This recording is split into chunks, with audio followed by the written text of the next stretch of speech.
جمعرات تک میت کی قبر پر رہنا۔ جب ایک بندہ مر جاتا ہے تو کچھ لوگ کہتے ہیں کہ اس کی قبر پر جمعرات تک بیٹھے رہیں اور قرآن پاک پڑھتے رہیں، کیونکہ بندہ جب تک چلا نہ جائے تو حساب والے فرشتے نہیں آتے اور جمعہ والے دن عذاب کے فرشتوں کی چھٹی ہوتی ہے۔ اس کی کیا حقیقت ہے؟ اسد اللہ امین انڈیا سے۔ بھائی اس کی کوئی حقیقت نہیں ہے، کیونکہ اگر ایسا ہوتا تو صحابہ ضرور اس پر عمل کرتے۔ اس لیے جب بھی میت کو دفنایا جائے تو دفنانے کے بعد دعا مانگ کے واپس نکل لیں۔ ہاں کچھ لوگ قبر پہ بیٹھ جائیں، تھوڑی دیر دعا مانگتے رہیں میت کے لیے، جتنی دیر میں حدیث میں آتا ہے اونٹ کو نہر کر کے اس کا گوشت تقسیم کرنے میں جتنا ٹائم لگتا ہے، تو لم سم عرب لوگ جو ماہر ہوتے ہیں آدھا گھنٹہ پونا گھنٹہ ان کے ہاں جو ہے یہ اتنا ٹائم لگتا ہے اونٹ ذبح کر کے گوشت تقسیم کرنے میں، یعنی اتنا ٹائم کی بقدر قبر پہ بیٹھنا چاہیے میت کے اعزاء و اقارب کو، کیونکہ وہ سوال جواب کا وقت ہوتا ہے۔ تو اس میں آپ صلی اللہ علیہ وسلم نے میت کے لیے دعا کرنے کا حکم دیا ہے کہ اللہ اس کے لیے ان کے لیے سوال کے جوابوں کو آسان بنائے۔ تو اس میں آپ دعا بھی مانگ سکتے ہیں، قرآن کی تلاوت بھی کر سکتے ہیں۔ جو منسوس چیز ہے وہ تو دعا ہے، تو اس لیے دعا مانگنی چاہیے میت کے لیے۔ اسلامی یوٹیوب چینل کی کمائی کا حکم۔ میرا ایک اسلامی چینل ہے، مجھے کئی ساتھیوں نے کہا ہے کہ یوٹیوب کی کمائی حلال نہیں ہے، اس بارے میں رہنمائی فرمائیں کہ کیا یوٹیوب پر اسلامی چینلز کی کمائی حلال ہوگی یا نہیں۔ بلال صاحب لاہور سے۔ جناب بلال صاحب، یوٹیوب کی کمائی کا تعلق اس چینل کے اسلامی یا غیر اسلامی ہونے سے نہیں ہے، کیونکہ یوٹیوب پہ جو کمائی آتی ہے وہ آپ کے چینل کی نہیں ہوتی بلکہ ایڈورٹائزمنٹ کی ہوتی ہے۔ تو ایڈورٹائزمنٹ اسلامی ہوگا چاہے چینل غیر اسلامی کیوں نہ ہو، تو ایڈورٹائز اگر اسلامی ہوگا تو اس کی ارننگ بھی حلال،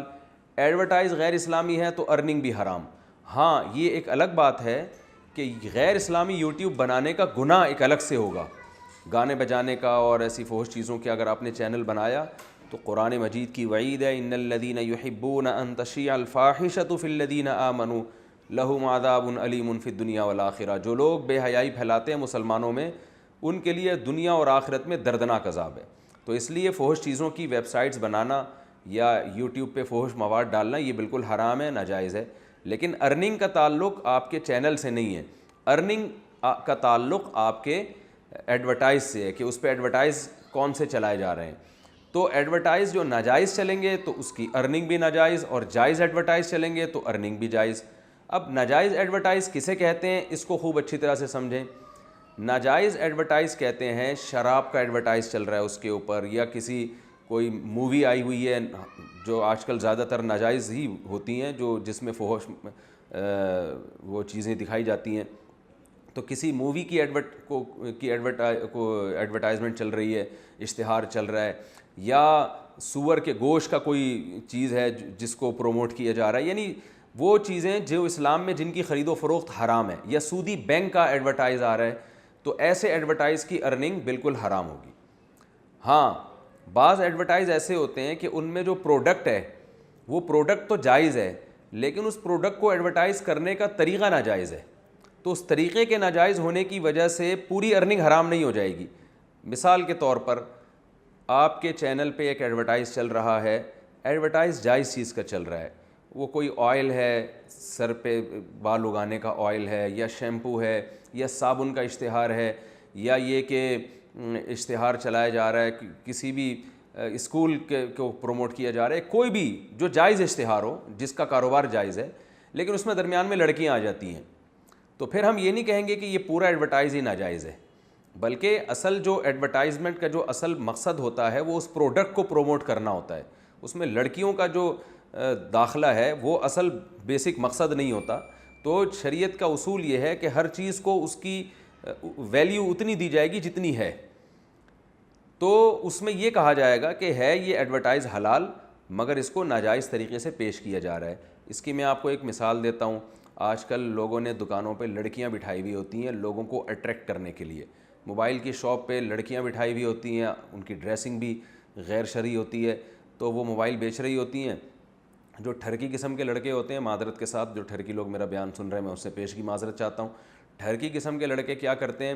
وہاں ایک داڑھی مونچھوں والا بیٹھا ہوا ہے، وہی موبائل لے کے ادھر نہیں جائیں گے، لیکن وہاں ایک کوئی خوبصورت سی لڑکی بیٹھی ہوئی ہے، وہی موبائل لے کے تو اس کی شاپ میں گھس جائیں گے وہ. تو اب وہ لڑکی جب موبائل بیچے گی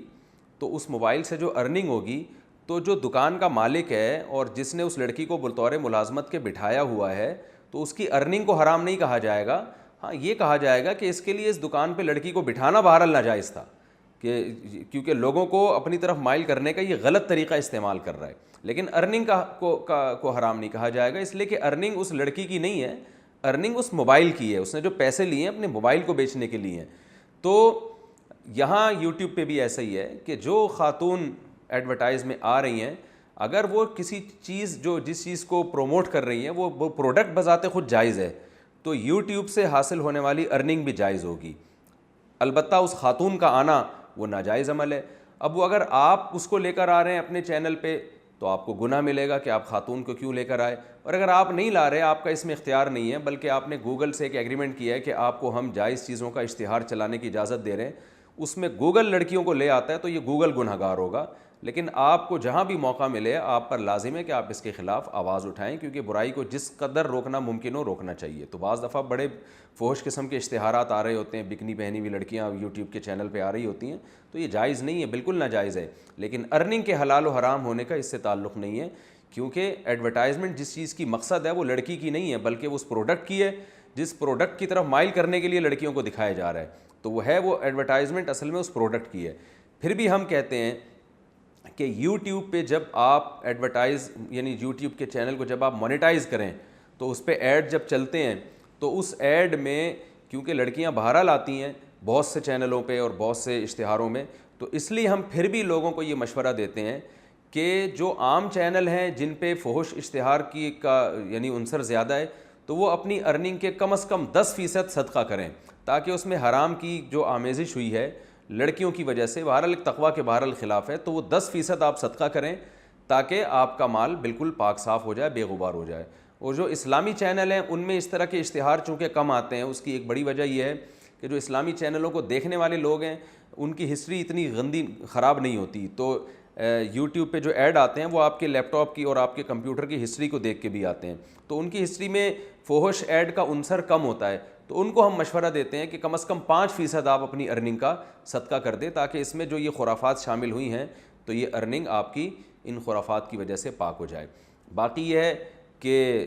گوگل بہرحال گنہگار ہوگا کہ وہ ایسے فحش اشتہار کیوں چلا رہا ہے. اب گوگل والے مسلمان تو ہیں نہیں، تو ان کے لیے تو گناہ اور ثواب کے معیارات ہی کچھ اور ہیں. جیسے گوگل والوں کو ہم یہ کہیں گے کہ بھئی نماز چھوڑنے سے گناہ ملتا ہے، لیکن گوگل کی صحت پہ کیا اثر پڑے گا اس سے، یوٹیوب کی صحت پہ؟ تو وہ تو غیر مسلم ہیں، ان کے لیے اصول کچھ اور ہیں، مسلمانوں کے لیے اصول کچھ اور ہیں. تو اس لیے یوٹیوب کے چینل کو اگر آپ نے مونیٹائز کیا ہے تو اس میں اگر شراب اور جوئے اور سٹے اور ایسی چیزوں کا اشتہار چل رہا ہے تو اس ایڈورٹائز سے جو ارننگ ہوگی وہ بالکل حرام ہوگی. اور اگر اس میں ایڈورٹائز چل رہا ہے جائز چیزوں کا اور لیکن طریقہ ناجائز ہے تو پھر پوری ارننگ حرام نہیں ہوگی، ارننگ کے کچھ فیصد آپ کو اس میں سے احتیاطاً صدقہ کرنا پڑے گا. یہ ہے جی یوٹیوب کی کمائی کا حکم جو میں نے آپ کے سامنے ڈیٹیل سے بیان کیا.